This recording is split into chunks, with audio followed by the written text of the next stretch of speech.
I was looking at my bank statement this morning and, Always a terrifying way to start the day. oh, right, exactly. And it really hit me that we spend so much of our lives just, trying to figure out how to actually make money. We work, we invest, we do the side hustle thing, we stress about getting a raise. Right. But then there's the totally other side of the equation, which is spending it. And we do that every single day. Yeah. We buy coffee, we pay the electric bill, we buy groceries, get haircuts. Well, it is the engine of the economy, really. I mean, consumption. Without it, the whole machine just grinds to a halt. Right, right. And usually that money is just sort of gone. It leaves your account, you get the stuff, and that is the end of the transaction. And I mean, best case scenario, maybe you get, I don't know, 1 or 2% cash back on a credit card. Or some airline points you can never actually redeem because of the holiday blackout dates. Exactly. But that is the standard model. You are the consumer. You are the fuel. You burn up your own resources to keep the machine running. But what if that dynamic was completely inverted?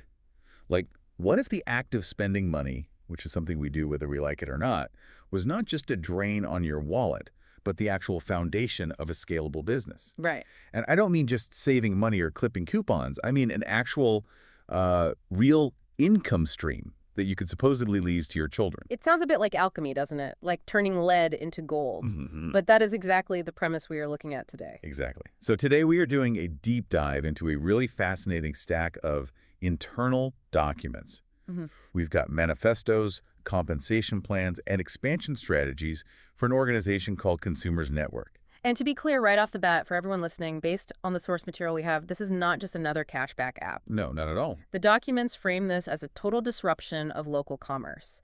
They are proposing this hybrid model that blends a digital platform, local brick-and-mortar businesses, and a really aggressive, very specific affiliate marketing structure. Yeah, the phrase that just kept popping up in the reading for me was this idea of turning the consumer into a partner. Mm-hmm. Which, sounds great in a press release, but we really need to figure out what that actually means operationally today. Because usually when a company calls me a partner, it just means they want me to sign up for their email newsletter. Usually, yes. But here, the mission documents are actually quite specific. Effectively, their argument is that the consumer is the very last person, or rather the only person in the economic chain who is not getting paid. Right. Think about it. The manufacturer gets paid, the distributor gets paid, the retailer gets paid, the landlord gets paid. The marketing agency gets paid. Exactly. Everyone takes a cut except the person actually putting the hard cash on the table. And Consumers Network claims they have built a mathematical model to fix exactly that. So let us get right into the nuts and bolts of it. Because when I first looked at the commissions document, my immediate thought was, okay, so they are an online store, like a localized Amazon. And that is exactly what they say they are not. That is really the first major hurdle to understanding their whole model. Okay, so explain that distinction for us, because if I'm buying stuff through their system, how are they not a store? So they call themselves an unstore. In a traditional e-commerce model, like an Amazon or Walmart.com, you pay the platform. The platform holds the inventory, or at least they process the cash themselves, and then they ship you the box. Right. Consumers Network acts strictly as a connector. So if I go on their app and I want to buy a pair of shoes from a local boutique down the street, You are paying that boutique directly. The transaction happens entirely between you and the local merchant. The money goes instantly to the shoe shop owner. Consumers Network does not hold the cash. They do not warehouse the shoes. They don't manage the inventory at all. wow, okay. So they're just this digital layer sitting right on top of the physical economy. Exactly. They build personalized web pages for these local businesses, hardware stores, pharmacies, shoe shops, and they integrate them into this larger network. They describe themselves as a marketing and advertising company with clients included. Clients included. I mean, that is a really clever pitch to a local business owner, basically saying, we do not just give you a website, we actually bring the customers with us. It creates a highly compelling ecosystem. But you asked the right question a second ago. If they aren't selling the shoes and they aren't marking up the product, where is the money actually coming from? Right, because a business has to generate revenue somewhere to keep the servers running. Exactly. Yeah. It is a commission model, but a very specific one. They charge the merchant a commission. The documents listed as being between 10 and 15%. but they only charge that when a transaction is successfully processed through their gateway. Okay, 15% is insignificant for a business. The documents make a very strong comparison here. They claim this is roughly 20 to 40% lower than what the major delivery apps or big e-commerce giants charge. Oh, wow. If you are a restaurant using one of the big delivery apps, you might be losing 30% or more on a single order. Okay, so they undercut the big tech competitors to get the merchants on board in the first place. That makes total sense. Pay us half of what you pay the other guys. Right. But here is the part where the math gets really weird to me. Usually a company takes that 15% commission, they pay their server costs, they pay their CEO a nice massive bonus, and they keep the profit. Right. That is standard capitalism. You provide a service, you take the fee. But according to the distribution breakdown in the source files, Consumers Network gives almost all of it back.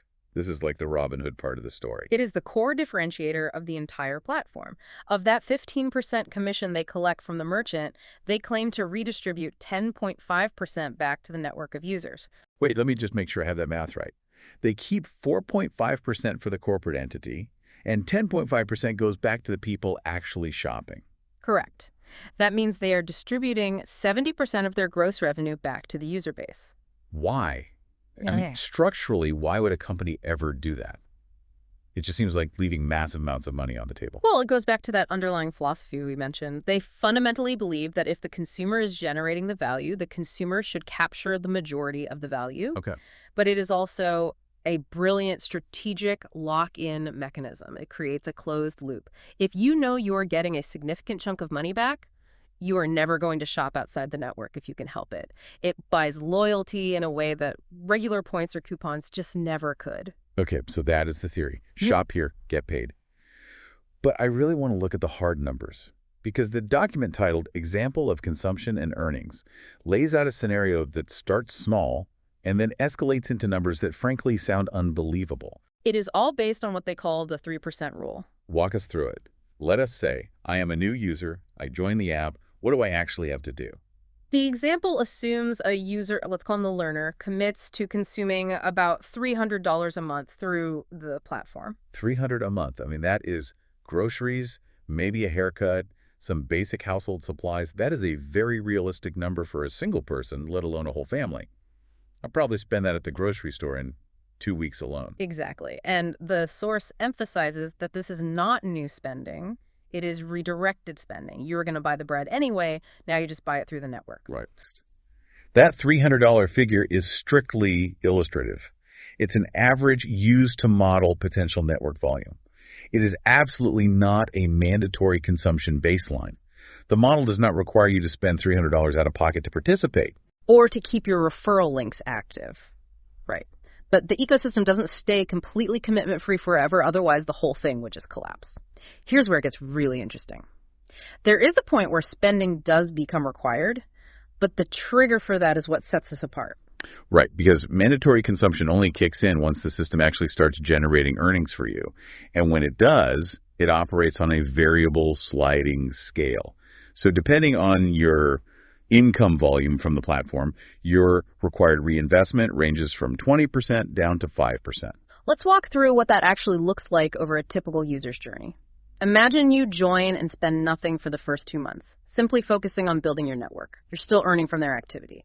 Then, in month 3, you generate your first $100 in profit. The system requires you to reinvest 20%, so you put $20 back into consumption. You are still up $80. But as you scale up, say, by month 6, you hit $10,000 in generated income, your requirement drops to just 5%. So you're putting in $500. It scales entirely in the user's favor. Think about the psychology behind why a network would design it this way. By tying the requirements strictly to earned income, they eliminate the churn that plagues traditional networks.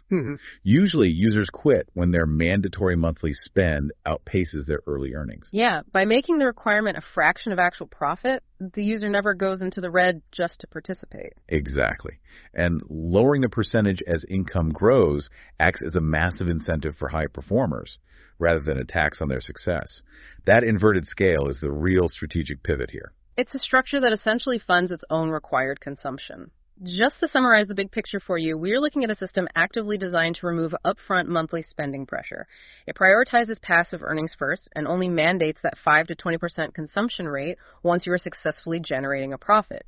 So at level 1, on your own personal consumption of $300, you get 3% back. That is $9. Okay, I am not exactly jumping out of my seat yet. $9 buys me a sandwich, maybe a fancy coffee and a croissant, if I am lucky. No, you are definitely not quitting your day job for $9. But that is just the rebate on your own money. The whole model relies on the network effect. This is level 2. The platform is free to join, so the model heavily encourages you to invite people. Free being the really operative word there. It is a lot easier to say, hey, download this app, it is free, than, hey, pay $100 to join my special club. Precisely. The example suggests you invite 50 people over time. Friends, family, coworkers, people you went to high school with. If those 50 people also shift their spending and consume $300 a month each, you earn 3% on their spending volume. Okay, let me do the math on that. Yeah. 50 people times $300. That is $15,000 of volume flowing through the system just thanks to my referrals. And I get 3% of that, which is $450. Plus your own $9. So you are at roughly $459 a month. No, that is a car payment. That is actual significant money, just for getting people to buy the groceries they were already going to buy anyway. But the documents do not stop there. They talk about 3 generations, and this is where the numbers start looking like phone numbers. Yes, the multiplier effect. And this is exactly where my skepticism usually kicks right into high gear. Well, just follow the logic of their model. It assumes that the platform, and you train those 50 people to each bring in 50 people of their own. So 50 times 50. That is 2,500 people in your second generation. Correct. And Consumers Network pays you 3% on their consumption as well. Wait, you are telling me I get paid for 2,500 people buying toothpaste, even if I've never met them and do not know who they are? That is the structure. And when you run the numbers on that, 2,500 people spending $300 each, the total volume is massive. Your 3% cut of that would be $22,500 per month. $22,000 Ain't. a month. Just because random people are buying normal stuff. That is executive salary territory. According to their internal projections, yes. And the text strongly emphasizes that this income is for life and inheritable. Inheritable. Like I could literally put this app account in my will. Yes. The specific term used in the documents is hereofatable.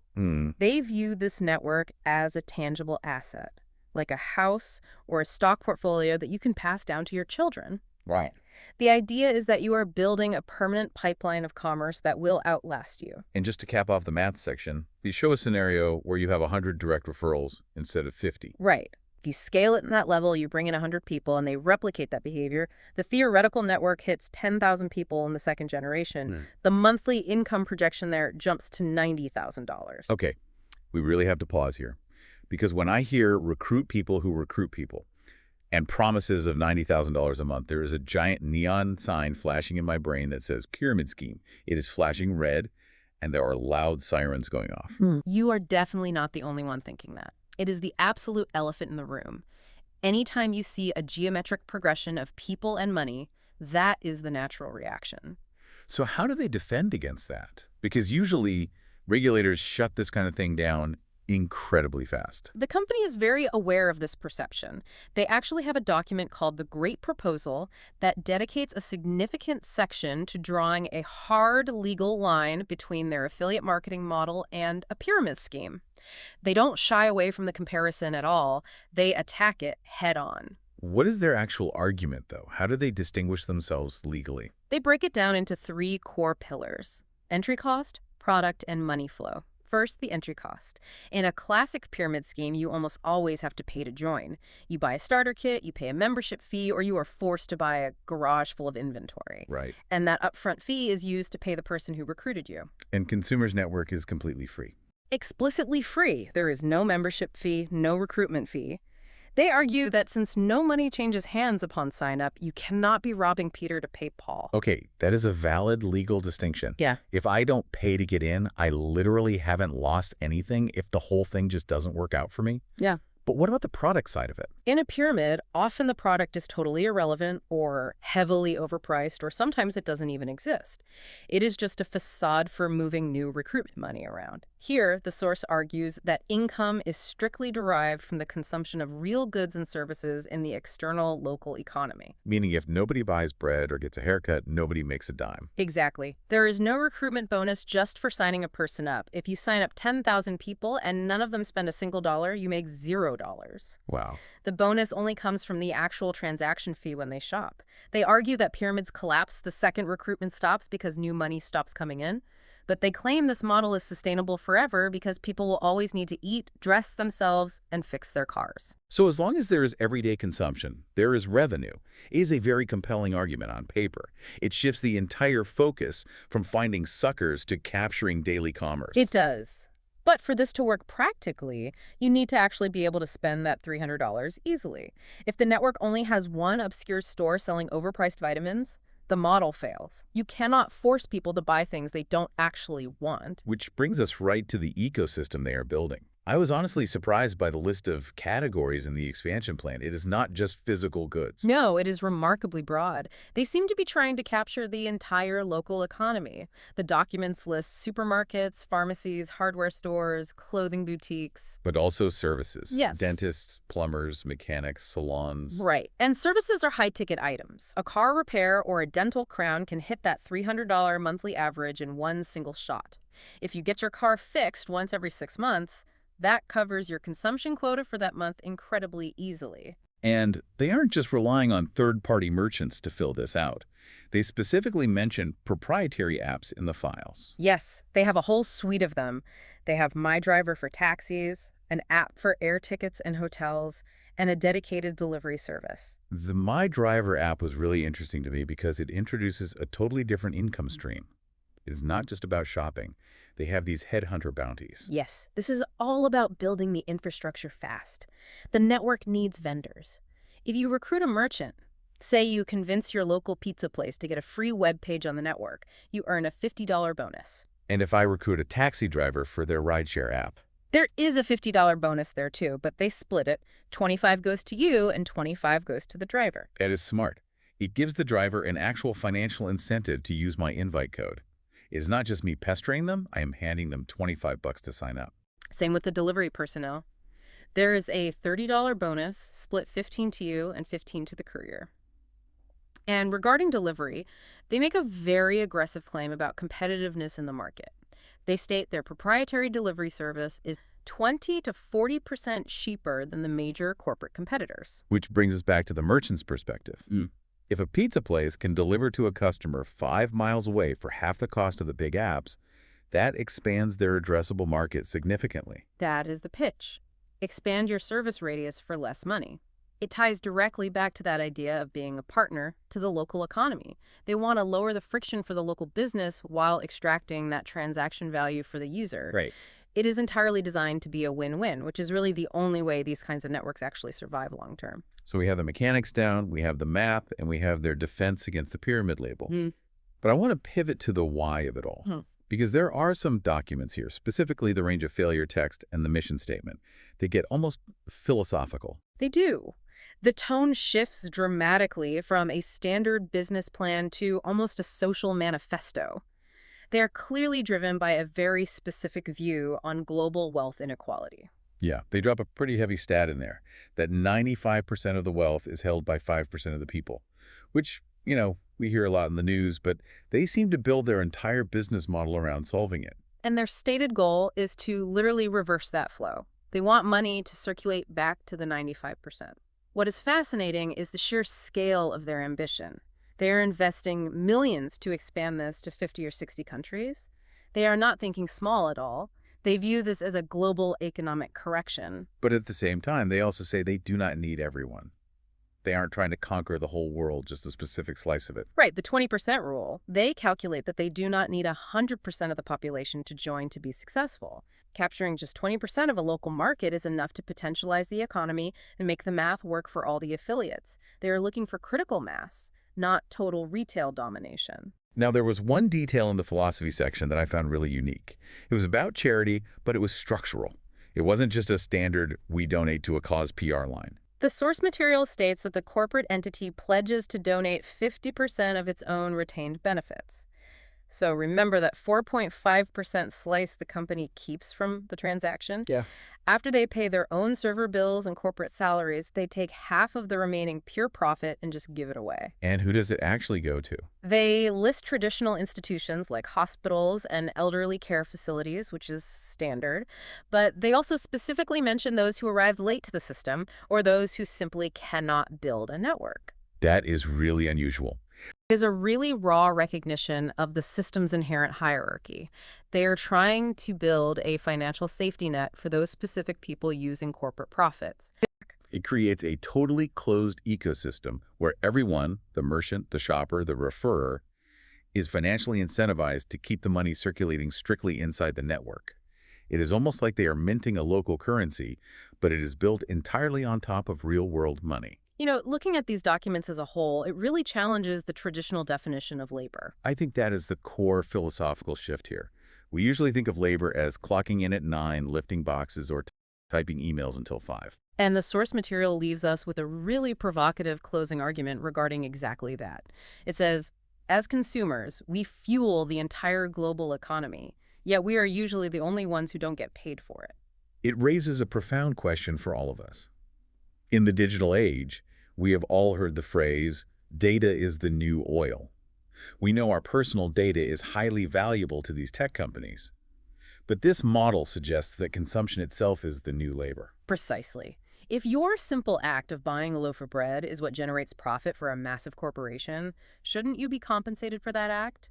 It frames spending not as a personal loss of wealth, but as a value-generating activity that deserves direct remuneration. That is really something to think about the next time you tap your card for a latte. Are you just a customer, or are you an unpaid worker in the global economy? It certainly changes how you look at a printed receipt. Ideally, that receipt should come with a paycheck attached. At least that is the consumer's network vision anyway. It is definitely a bold vision. Whether it truly works at a global scale remains to be seen, but the internal logic is fascinating to unpack. Well, that is all the time we have for this deep dive. We hope this gave you a brand new perspective on the hidden power of your own wallet. Keep questioning where the value flows in your daily life. Thanks for listening, and we will catch you on the next one.